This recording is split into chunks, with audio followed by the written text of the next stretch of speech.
Olá, pessoal. Nessa aula nós vamos continuar trabalhando na nossa aplicação.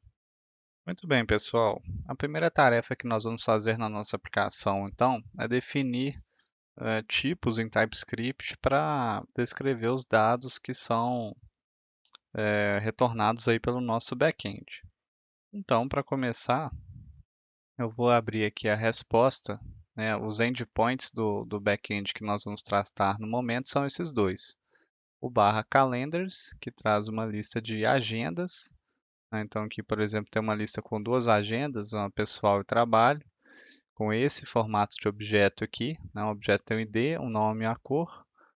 Esse aqui é um número, né? Esses dois aqui são strings em JavaScript. E nós temos também o endpoint events, que me traz a lista de eventos. O evento tem esses 5 campos, né? Tem o campo ID, o campo date, que aqui está representado como uma string que tem a data no formato ISO, que é esse formato que tem o ano, o mês e o dia. Tem a hora, nesse formato aqui, uma descrição e o ID da agenda, né? O Calendar ID.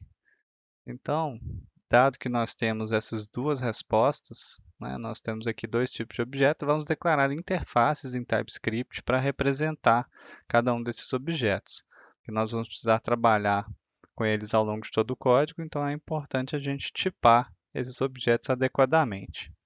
De volta então ao código, eu vou começar criando um arquivo que eu vou chamar de backend.jsx e ele vai ter essas nossas declarações.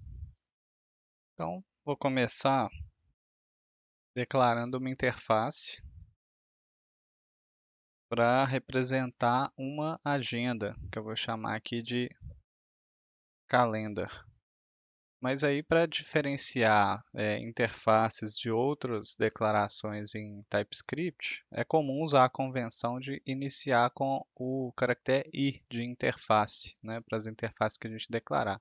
Então, vou seguir essa convenção aqui.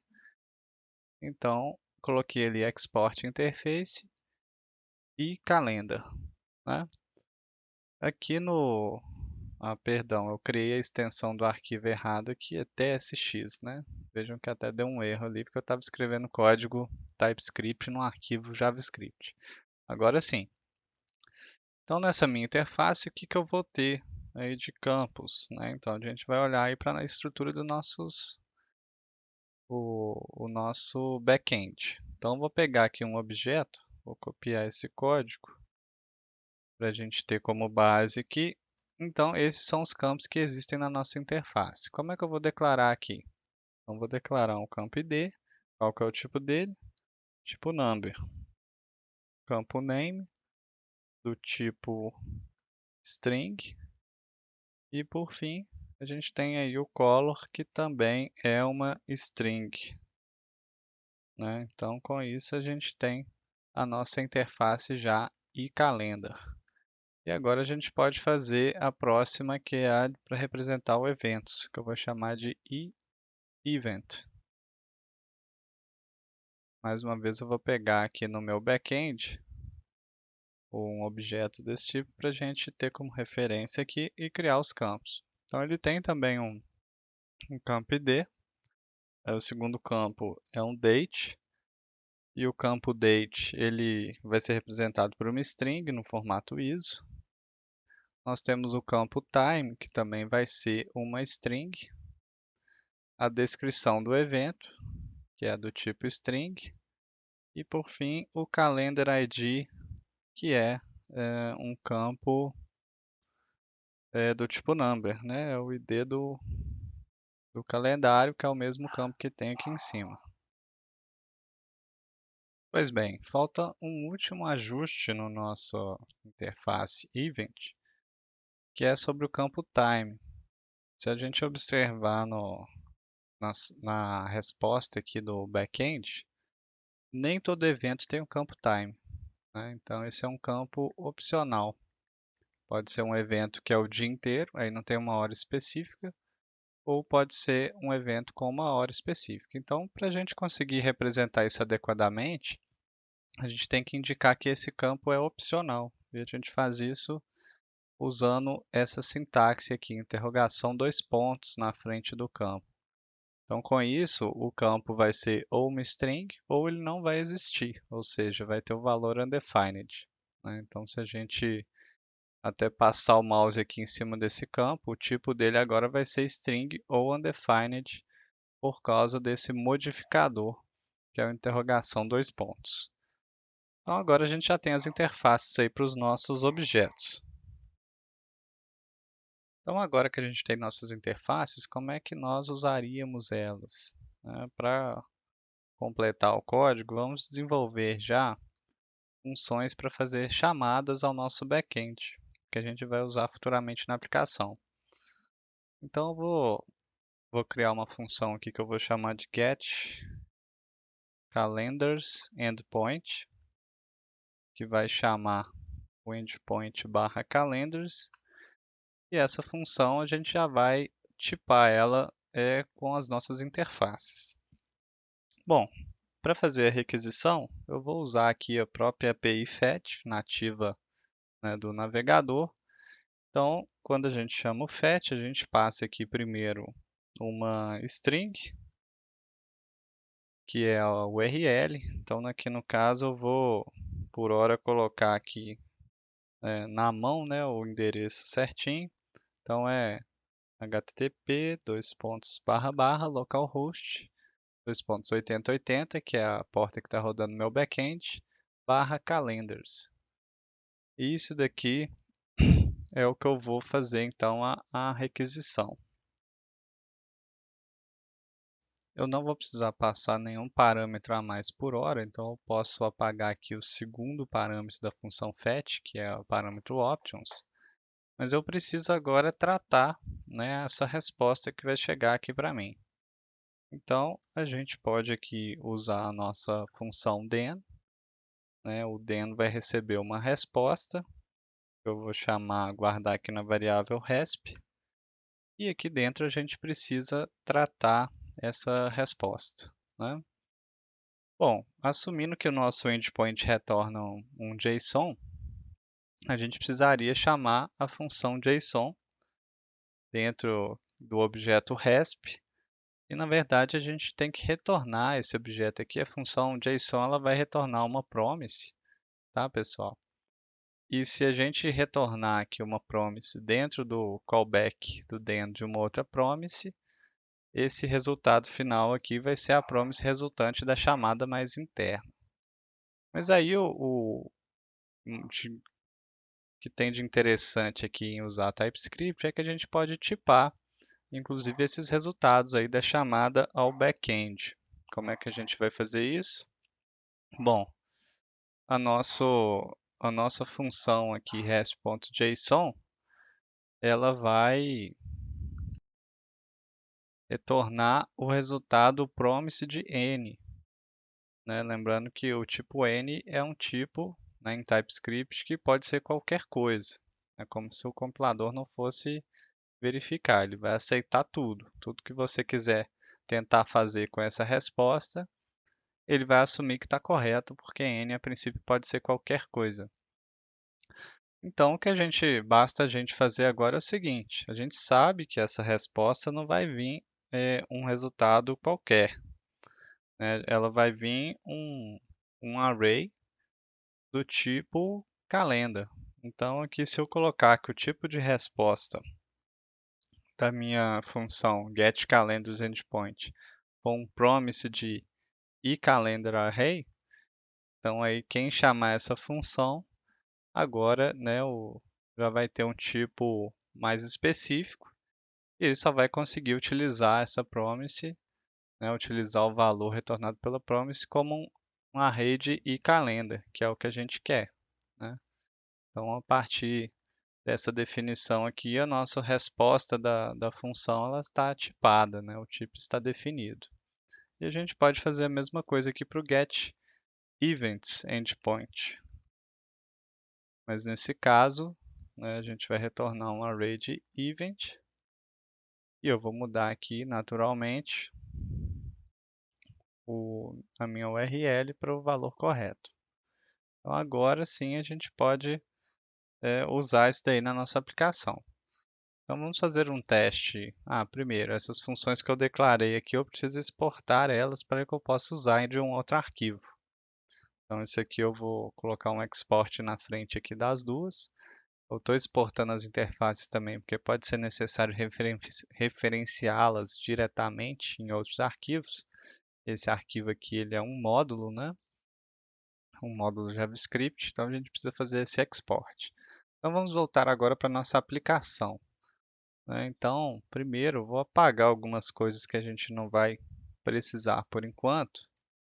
Vou apagar esses imports, né? A aplicação ela usava aqui um CSS que eu vou apagar também. Tinha aqui o arquivo de teste que é criado durante a criação do projeto. Eu vou apagar isso tudo para partir de um código vazio. E aqui eu vou só chamar um endpoint e exibir os resultados no console só para a gente ver se está funcionando ok, né? Então eu vou chamar aqui o getEvent por exemplo, e vou no then, vou fazer aqui uma iteração. Aí a resposta eu já estou declarando aqui uma variável events, e se a gente passar o mouse em cima, a gente vai ver que o tipo dela já é o tipo event array, né? Porque a gente tipou essa função aqui, então o compilador agora sabe o tipo exato disso daqui. Então agora o que que a gente pode fazer? Eu vou iterar aqui nos meus objetos, né, retornados. Então vou fazer aqui um for. Como é que eu vou chamar isso daqui? Vou criar aqui um const event of events. Então, para cada evento aqui do meu array, eu vou fazer um console.log do valor aqui desse objeto, para a gente ter certeza aí que está tudo certo. Observem que eu estou fazendo aqui um getEvents endpoint, né, sem usar um useEffect, mas porque eu estou só querendo realmente testar isso daqui rapidamente, né, na nossa aplicação. Não seria muito adequado fazer dessa forma. Então, vou iniciar aqui a aplicação, aliás, já está executando. Então, vamos abrir ela aqui e a gente vai ver aqui no console que foi chamado o endpoint e imprimiu ali no console todos os nossos objetos event, né? Então, funcionou, né? Se a gente tentasse imprimir aqui um campo que não existe, então, por exemplo, quando eu ponho aqui o event ponto, o compilador já sabe o que que tem e ele é integrado com a IDL e já vai me dar aqui as opções que existem, né? Se eu colocar aqui um campo que não existe, vai dar um erro de compilação, né? O meu projeto nem vai compilar, porque agora esse tipo aqui, ele é o tipo event, não tem esse campo, né? Então, com isso aí, a gente tem vários erros que seriam encontrados só em execução, agora passam a ser detectados pelo compilador, né? Essa é a grande vantagem de usar TypeScript.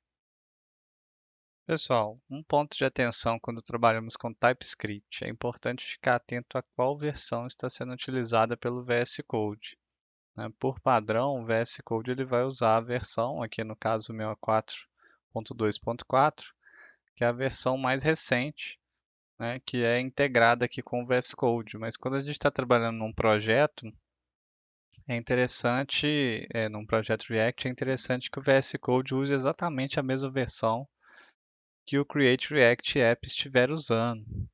E para fazer isso, a gente precisa de uma configuração no projeto. Então, a gente pode clicar aqui na versão que está aqui no VS Code, que ele vai abrir uma opção de escolher qual que é a versão que o VS Code vai usar.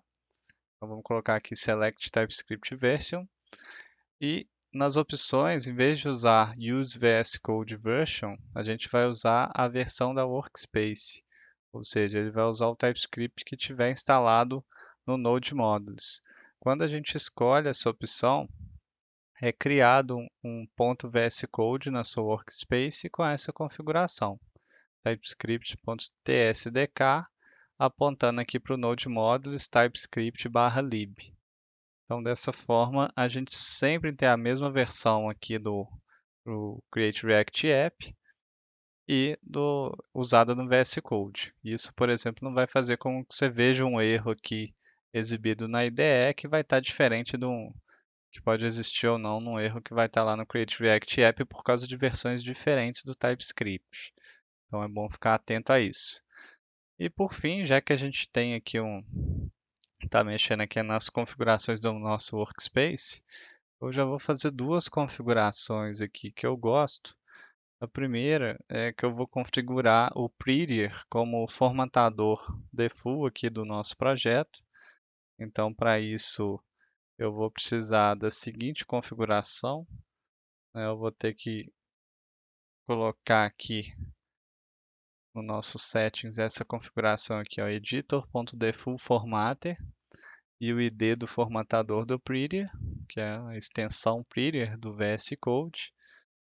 E para complementar, eu vou criar um arquivo de configuração aqui na raiz, que é o